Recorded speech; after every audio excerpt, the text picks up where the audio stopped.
She was standing at the front of the room, dressed sharp, composed, navy blazer, pearl earrings, the kind of woman who had built everything from nothing and wore it quietly, like armor she forgot she was still carrying. 300 people. In that conference hall, every single one of them watching her, waiting on her next word.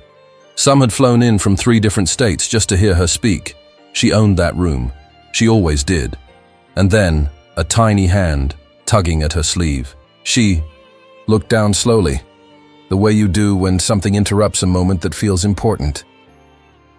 A little girl, maybe 5, maybe 6 years old.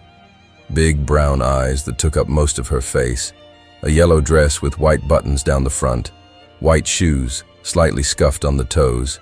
The kind of scuff that tells you this child runs everywhere she goes and doesn't apologize for it. Completely out of place in a room full of tailored suits and business cards, and in the clearest, most unhesitating voice you have ever heard from anyone, child or adult.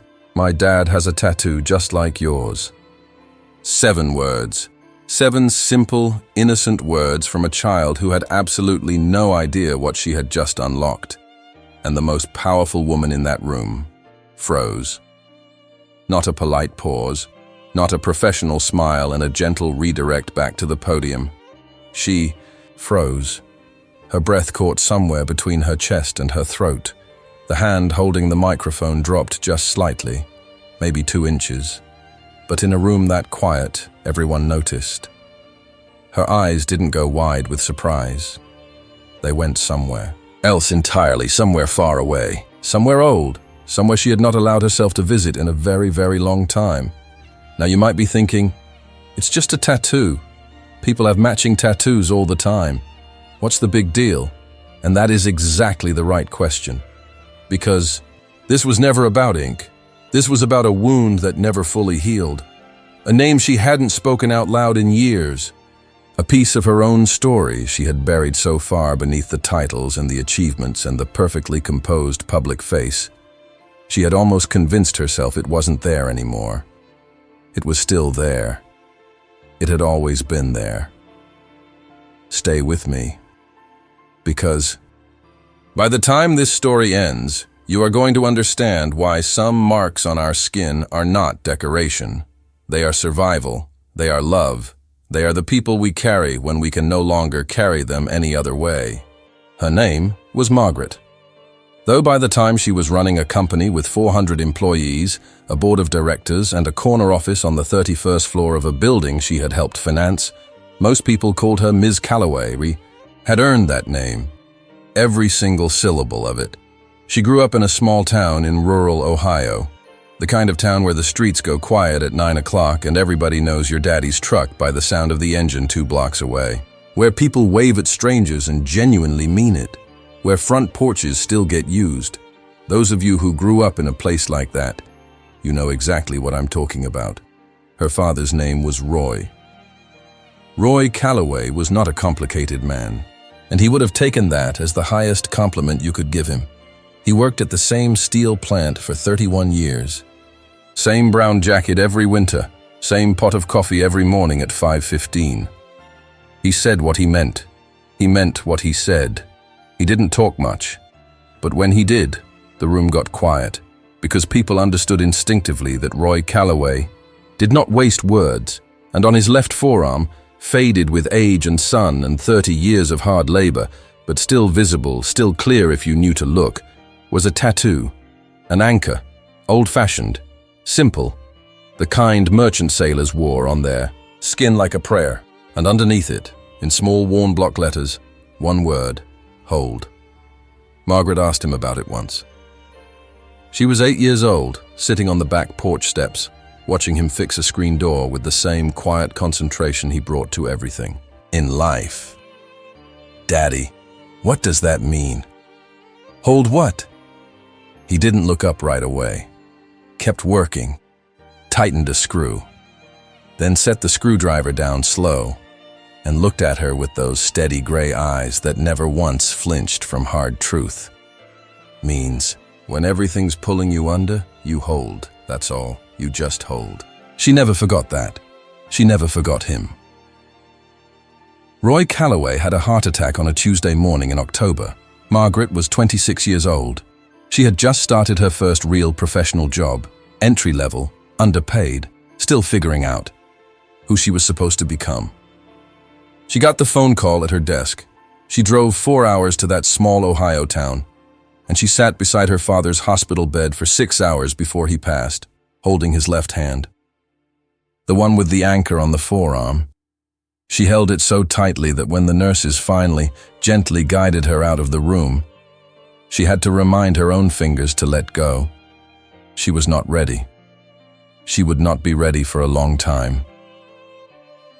At his funeral, 3 days later, she did not cry in public. Not because she wasn't broken, she was completely broken, but because Roy Calloway had never once shown his breaking to the world, and she was her father's daughter in every way that mattered. She saved it for the drive home, alone, windows up, radio off. She cried until she couldn't see the highway. And then she held, just like he taught her. 1 week after the funeral, she walked into a small tattoo shop 3 towns over from where she grew up. Sat down in the chair without looking at a single design on the wall. She already knew exactly what she wanted. Same anchor, left forearm, same worn block letters underneath. Hold, the tattoo artist. A quiet young man who seemed to understand without being told that this was not a casual appointment. Worked in near silence. Margaret cried before the needle even touched her skin. Not from pain, from love. From the specific, unbearable tenderness of choosing to carry someone with you because you cannot bear the alternative. She got that tattoo because she needed her father with her, because the world had become a louder, colder, harder place the moment Roy Calloway left it. And she needed something to look down at when it became too much, and it worked. Every boardroom where someone underestimated her, she looked down. Every investor who spoke over her like she wasn't in the room, she looked down. Every moment she came close to quitting, to deciding she wasn't built for any of this, she looked at that anchor and she heard him. Hold, that's all. You just hold. She built her entire life on that one word. But there was something else Roy had given her, something she had never fully understood until this night, something she had misread for 20 years, because Roy Calloway hadn't just taught her to endure. He had shown her, every single day in everything he did, that the real reason you hold on is for someone else. Back to the conference hall, back to 300 people, back to the podium, back to the little girl in the yellow dress standing in the middle of all of it, like she had every right to be there. Because in the uncomplicated logic of childhood, she absolutely did. Margaret crouched down, slowly, deliberately, right there in front of everyone. The room shifted. You could feel it, that particular silence that falls when something unexpected happens in a public space, and nobody is quite sure whether to look away or lean in. Staff members near the side doors exchanged glances. A woman in the 3rd row pressed her hand to her mouth. Nobody moved. Margaret looked at this child. Really, looked. The way she hadn't looked at something small and honest and completely unguarded in a very long time. "Hey, sweetheart," she said quietly. "What did you just say to me?" The little girl pointed, no hesitation, no shyness, directly at Margaret's left forearm, at the anchor just visible below the rolled cuff of her blazer. "My daddy has that. The exact same one, with the same word on the bottom." Margaret's throat tightened. "Hold?" she asked. Her voice came out steadier than she felt. The little girl nodded seriously. "He says it means don't give up, even when it's really, really hard." Margaret exhaled through her nose. Long, controlled, every year of training herself not to crack in public, working quietly in the background, doing its job. "What's your name, honey?" "Lily." "That's a beautiful name." She paused, swallowed once. "Lily, where is your daddy today?" And here is where everything changed. Those bright open eyes went just slightly quieter. Not sad. Children Lily's age haven't yet learned the particular adult expression of held grief. Just quieter, like a light dimming half a degree. "He's sick," Lily said. Simply, cleanly. The way children deliver devastating information. Without armor, without the careful softening language that adults spend years learning to wrap around hard truths. "He's been sick for a long time. He doesn't really come to things like this anymore. The doctors say he needs to rest a lot." Margaret did not move. "But he watches," Lily added. And there was something almost urgent in her voice now, something that needed Margaret to understand this part specifically. "He watches everything online. He saw you speak before. He said—" She scrunched her face slightly, working to retrieve the exact word. "He said you were remarkable." The word landed like a stone dropping into still water. Remarkable. Margaret heard it and felt the ripple move through her entire body before her mind even registered why. Not impressive. Not successful. Not talented. Remarkable. Roy Calloway had used that word her whole childhood, for sunsets and old gospel songs and certain people who moved through the world with grace they didn't even know they had. There had been only one other person in her entire life who had picked up that word, unknowingly borrowed it from a man he'd never met, and used it exactly the same way. Thomas. Thomas, who had sat beside her in that tattoo parlor 20 years ago. Not to get ink that day, just to sit beside her, because that was the kind of man he was, who had held her hand in the parking lot afterward when she couldn't stop shaking, who had pressed his lips to her forehead and said nothing, because nothing was the only thing that fit. Thomas, who had shown her 3 months later his own left forearm, his own anchor, fresh and dark and new, and said with that quiet smile, "I figured if it was strong enough to hold you, it could probably hold me too." She had laughed that day, genuinely, completely. From somewhere she'd forgotten she could still reach. They had ended without a fight, without anger, without any of the dramatic fractures that make endings feel final and clean. They had ended with distance and silence and two people who loved each other, but couldn't find the configuration that let them both breathe at the same time. She had told herself it was the right call. She had told herself he'd moved on, built something good, found someone who could give him what she hadn't been able to give back then. She had told herself it was enough just to know he was somewhere in the world, still holding on. Now she was looking at his daughter, and his daughter, with his exact eyes, his exact directness, his exact way of leading with the most important thing, was looking back at her. Some of you watching this right now, you know this feeling. You have a name sitting in your chest right now. Someone you told, yourself you were over. Someone you made peace with losing, someone the current took. This story is for you. Don't go anywhere. Margaret stood up slowly. She asked Lily gently where her mother was. A woman nearby, one of the event volunteers, kind-faced, somewhere in her 40s, stepped forward, quietly. She was Lily's aunt. Lily's mother had passed away 2 years ago. Suddenly, without warning. The kind of loss that doesn't announce itself, doesn't give anyone time to prepare or brace or say the things that needed saying. Thomas was raising Lily alone, between hospital visits, between rounds of treatment, between the good days, which came less frequently now, and the harder ones that had begun arriving like weather, reliable and unannounced. Margaret nodded, thanked her, thanked the room, and she finished her keynote. Smoothly, warmly, professionally, the way a woman with 30 years of practice at holding herself together in public always does. She shook hands. She smiled in photographs. She answered every single question at the reception with her full attention, because these people deserved her full attention, and she had never once given anyone less than that. But in the left inside pocket of her blazer, folded once, was a small piece of paper, a name, a phone number. Lily's aunt had pressed it into her hand without being asked, with a look that required no words. The look said, "I don't know your whole history with my brother, but I know enough, and I think maybe you both need this." Margaret had taken it without a word. That night, 31st floor. Hotel room overlooking the city. Lights spreading below. The window like a second sky. Thousands of lives, thousands of stories, all of them continuing quietly in the dark.